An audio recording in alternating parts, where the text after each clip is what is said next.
Olá, galerinha do oitavo ano, tudo bom com vocês?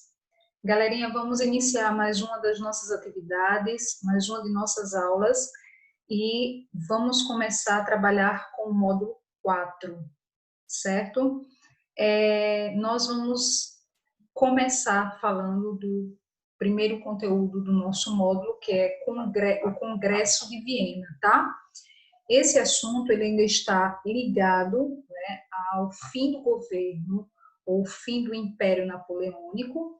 E é bom lembrar, galerinha, que quando falamos do Império Napoleônico, né, nós falamos de um governo de conquistas territoriais, avanços, né, sobre várias fronteiras e até a sua derrocada final, e, finalmente, quando os países na Europa resolvem se reunir em uma grande reunião, que tem o intuito, né, de trazer de volta as antigas dinastias ao poder. Mas vamos lá entender como isso aconteceu, ok?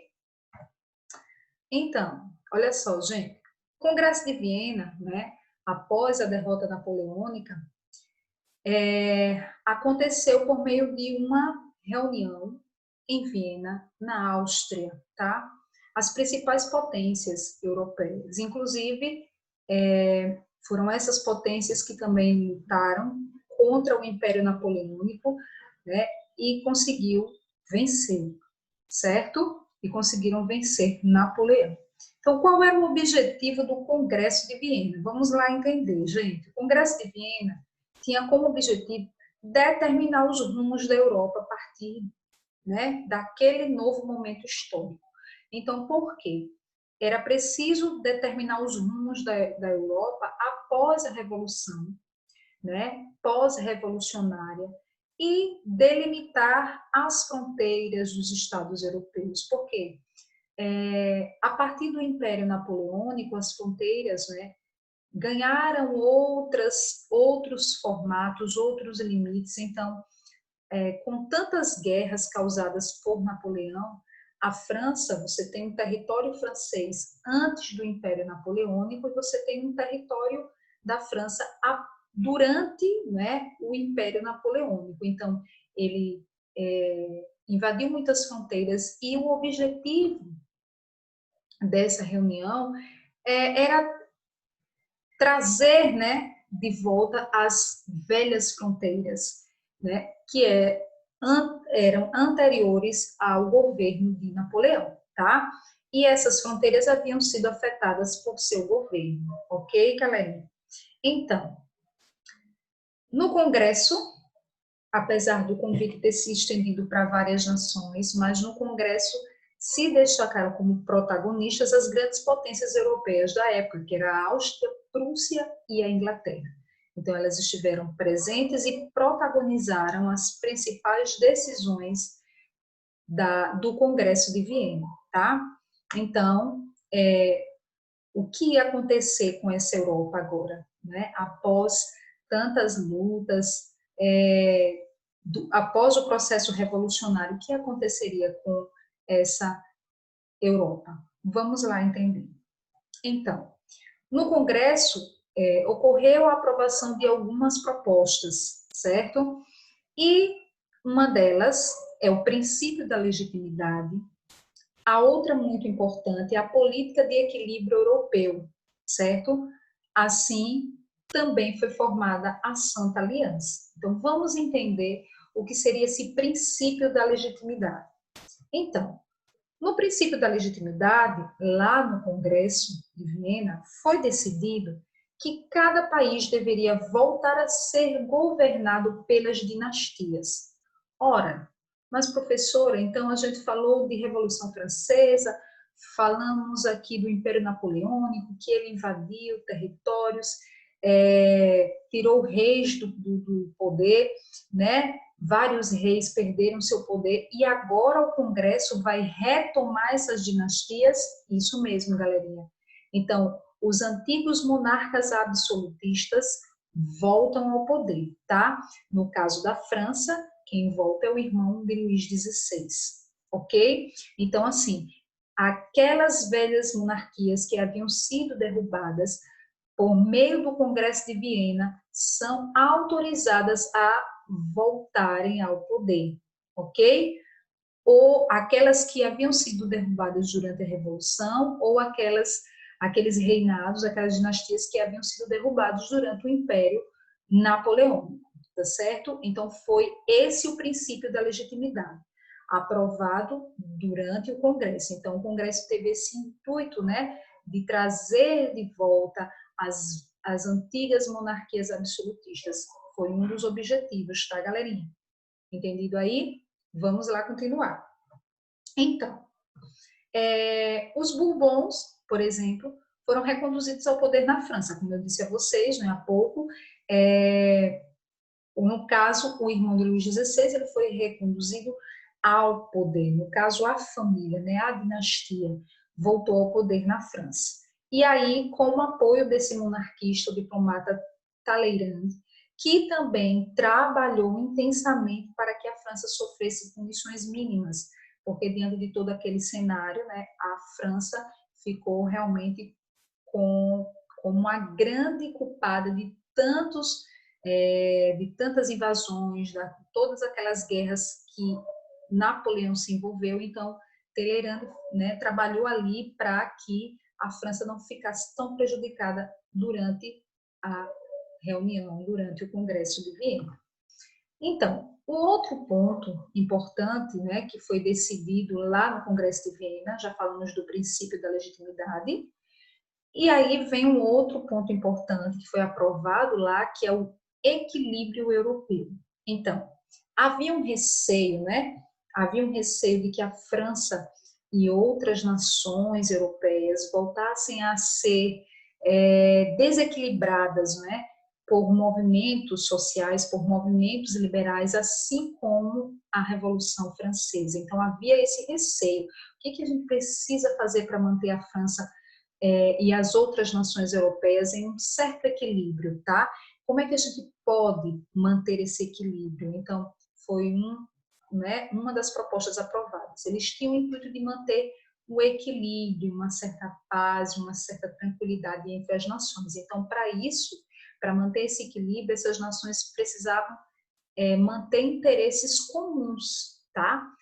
Então, imagine, né? Se um pensar de um jeito, outro pensa do outro e tal, e de repente mais um movimento ali perigoso surgindo dentro da Europa. Então, para evitar isso, né, para evitar que as nações, né, se estranhassem, mais uma guerra, mais movimentos revolucionários, então eles tinham, o equilíbrio europeu tinha esse objetivo de manter interesses comuns entre as nações europeias. Só que isso seria por meio de um auxílio, tá? Que nós vamos falar mais à frente. Então, como manter esse equilíbrio? Então, além de manterem um auxílio mútuo, né? Eles precisavam ter interesses comuns, ok, gente? Então, para quê? Para preservar a ordem estabelecida pelo antigo regime. Qual era o antigo regime que nós estávamos estudando durante a Revolução Francesa? O absolutismo monárquico. Isso mesmo, galerinha. Então, assim, pensa lá que, professora, mas eles não voltaram ao poder, pelo menos com monarcas, né? Um absolutismo constitucional, em que os reis tivessem que obedecer uma constituição. Isso ainda aconteceu inicialmente na França, porém, depois, a França se tornou novamente uma monarquia absolutista, assim como os outros países da Europa se mantiveram como uma monarquia absolutista, tá? Até que outros movimentos, né, liberais vão surgir por ali, mas, antes de tudo isso, eles também tiveram uma outra proposta aprovada ali no Congresso, tá? Então, outro ponto aqui importante.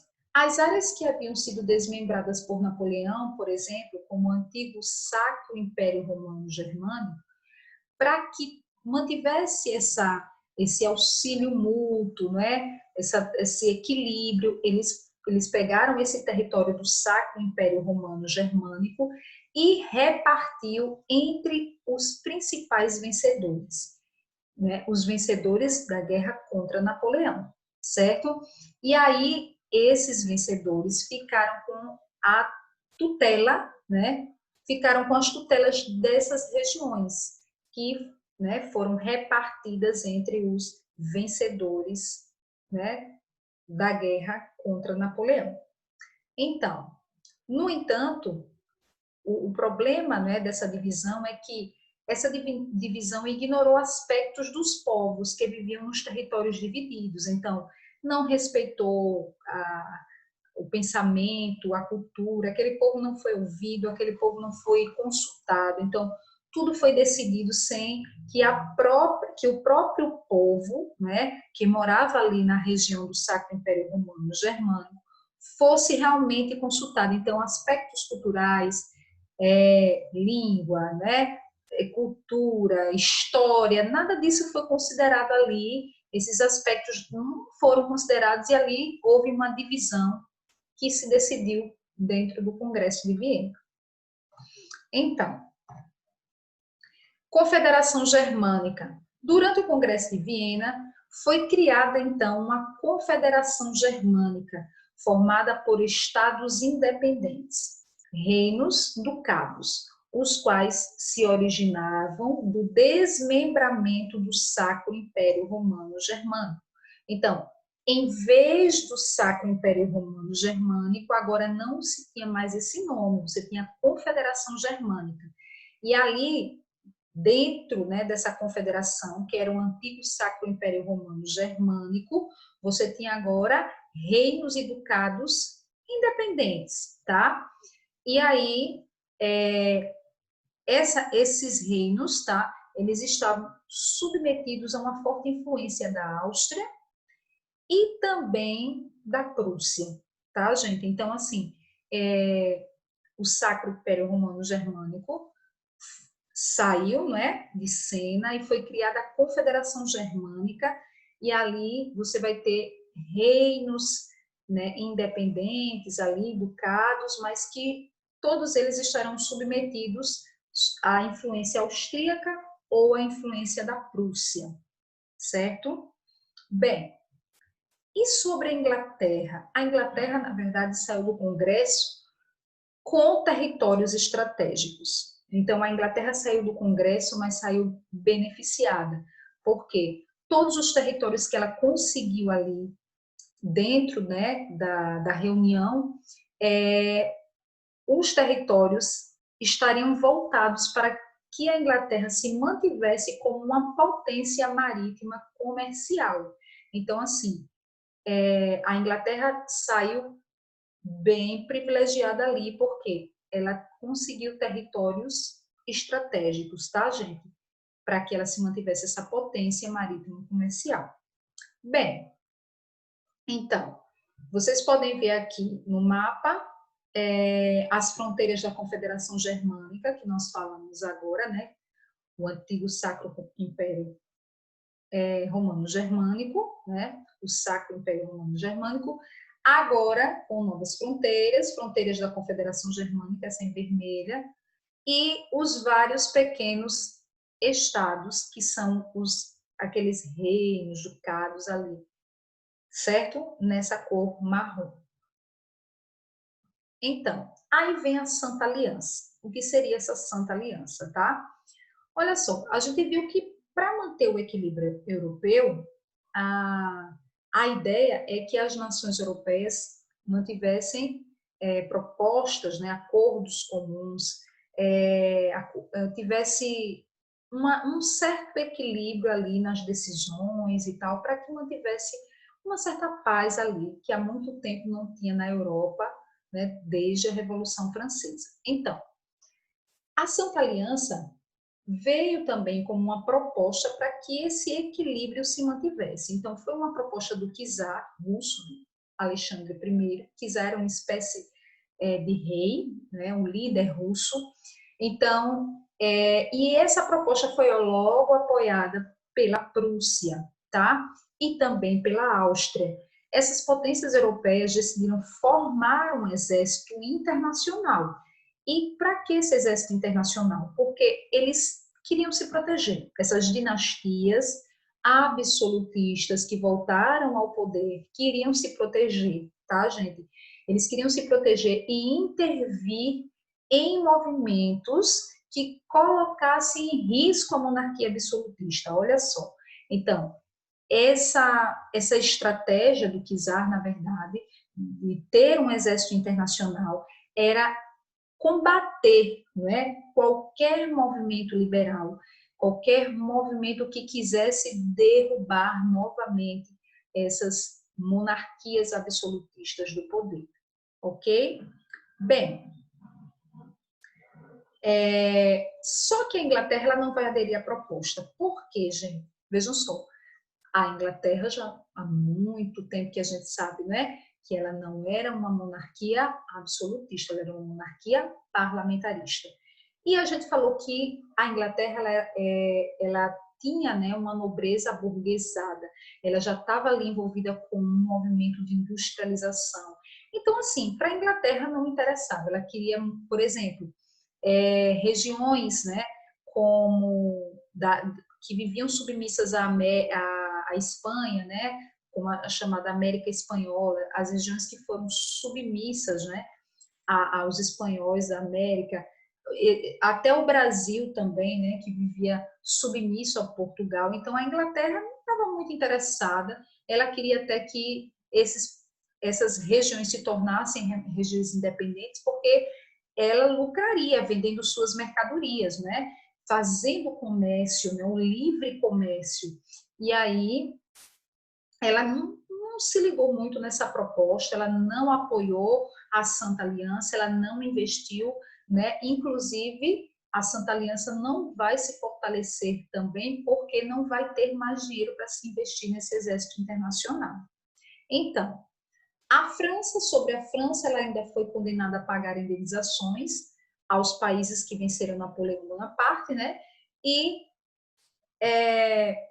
os principais desdobramentos desse congresso, vamos ver aqui. Então, o Exército da Santa Aliança ele vai fazer intervenções em alguns países europeus. Então, para abafar movimentos liberais, movimentos que queriam o fim das monarquias absolutistas, a Santa Aliança já vai ali começar a trabalhar. E mesmo aqueles movimentos que estavam assim contestando, né? Poxa, caiu a monarquia absolutista e agora o Congresso de Viena decide restaurar esse antigo regime que já estava no fim, que já estava em queda. Então, o Congresso teve todo esse trabalho para restaurar essas antigas monarquias absolutistas. Então, a Santa Aliança, que é esse exército internacional, vai lá, ó, e abafa esses movimentos liberais para que esses movimentos liberais se calem, né? E não haja mais, né, uma briga ali dentro da Europa, aumente-se os movimentos liberais e surjam outras revoluções, como foi a Revolução Francesa.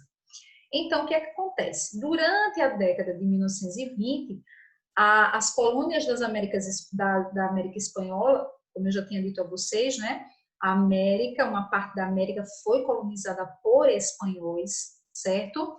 E outra parte foi colonizada por Portugal, né? Então, essas regiões, né, deram início a movimentos de independência.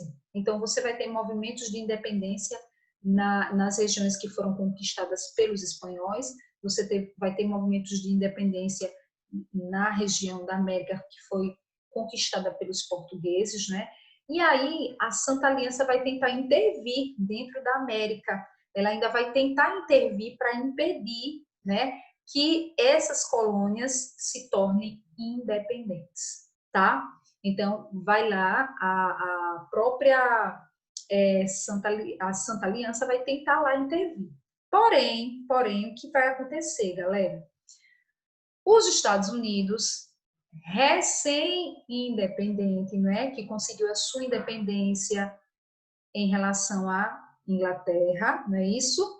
Essa nova nação, os Estados Unidos, irá interferir. Então, ela vai dizer, não, o que a Santa Aliança quer aqui? trabalho dela não é na Europa? Então, não. Então, os Estados Unidos interferem em favor da América por meio da chamada doutrina de Monroe, que tinha um lema, né, defendido pelos Estados Unidos, que era América para os americanos. Porém, gente, vejam só, quando os Estados Unidos tomam essa decisão, tá, de defender a América para os americanos, eles tinham, lógico, que um interesse. Não era porque os Estados Unidos estavam sendo bonzinho e tal, mas eles tinham um interesse econômico também ali. Eles queriam intervir em regiões da América, tá? E o que acontece?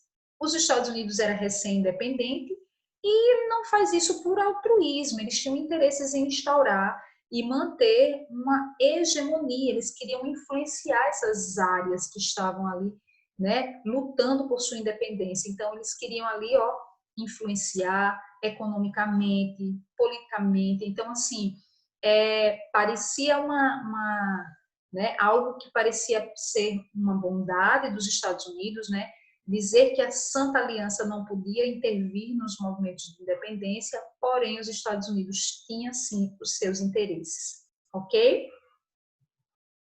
Aos poucos, a Santa Aliança vai deixando de existir em seus próprios países, né?